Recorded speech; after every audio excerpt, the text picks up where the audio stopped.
Pétur, ertu ekki bara mjög ánægður með þennan fund hér í dag? Jú, það er að staðfestast að það er svona að verða ákveðin viðsnúningur. Síðustu 2-3 vikum hefur orðið viðsnúningur okkur í hag Grindvíkingum. Og þú hefur verið mikið í umræðinu, þú hefur skrifað greinar og annað og ert bara með bara þinn putta á púlsinum eða ekki. Hver albreytingi finnst þér á þessum cirka 5 árum? Hvað er breytt? Menn eru fyrir að tala um það að meðal annars heyrum að það að hvað þarf að gera hér til að koma börn í bæinn. Áður fyrir var alltaf umræðan, hér er engin staði fyrir börn.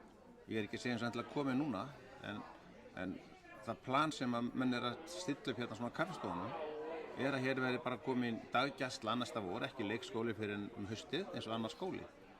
Og það þarf margt að ganga upp til þess og þetta fær miklu meiri svona hljómgrunn, það er ekki allir sem kvitt undir það, en þetta er komið í umræðuna að við þurfum bara að tryggja það að öryggið hérna sé gott og öryggið fékk góðan lýstek í þeirri jarðskönnunar skýrslu sem nú liggur fyrir, mjög vönduð skýrsla og svona sem staðfestir svona svolítið tilfinningun okkar að við séum örugg, svo fremur stekkur ekki við girðingu eða stekkur í sjóinn.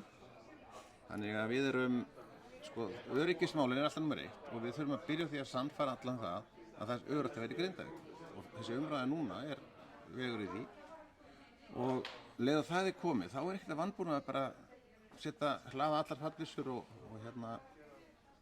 koma skólum annað gegn að ári. Já.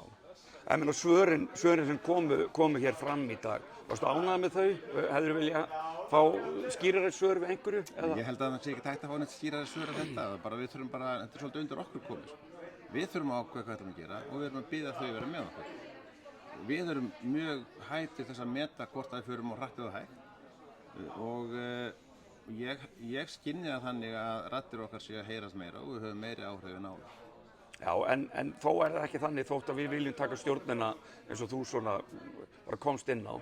Við getum ekki ákveðið, Grindavík getur ekki ákveðið að hefja skólahald. Það verður að vinnast í samvinnu við ríkisvaldið eða ekki. Það er hinn hlutinn að ég vil allir pólitískir flokkar, hefðbundis pólitískir flokkar sem eiga bakgrunn einhvern bakland á Alþingi, bjóður núna fram, setji stefnuskrána og hún er svo að hefja skólastarf að ári. Sú sem hefur þetta með höndum núna, Grindavíkurnefndin, hún lýkur störfum þegar þessi kjörtímabil lýkur. Þannig að sá sem ætlar að vera tilbúið með hvað hann vil gera, að hann setur í gang núna og tekur við verkefnunum þegar þeir láta það frá sér. Þó að formlega setja Grindavíkurnefndin sem fer með þetta, þá eru þeir Grindvíkingar sem ætla að fara í þessi mál í haust og vetur, þeir leggja línuna. Þeir taka það.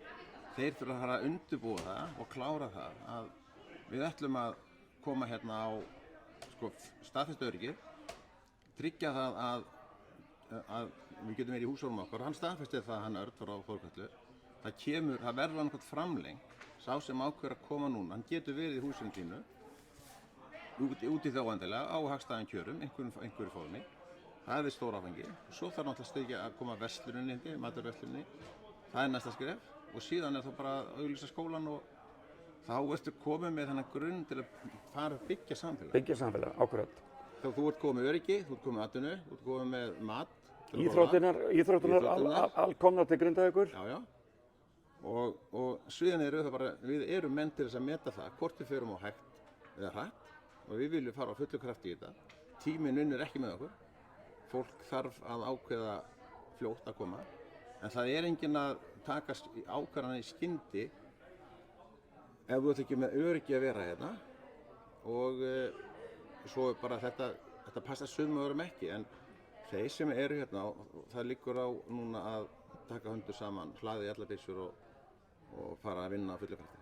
Þannig að bara í lokin ef ég svona beðið að spá 1 ár fram í tímann, tæpt 1 ár fram í tímann, hvernig verður staðan í Grindavík í þínum draumaheimi? Ég ætla bara að segja að ef ekki koma eitthvað nýjar hættur, að þá er komið skólaþjónusta þetta næsta haust. Frábært, takk fyrir.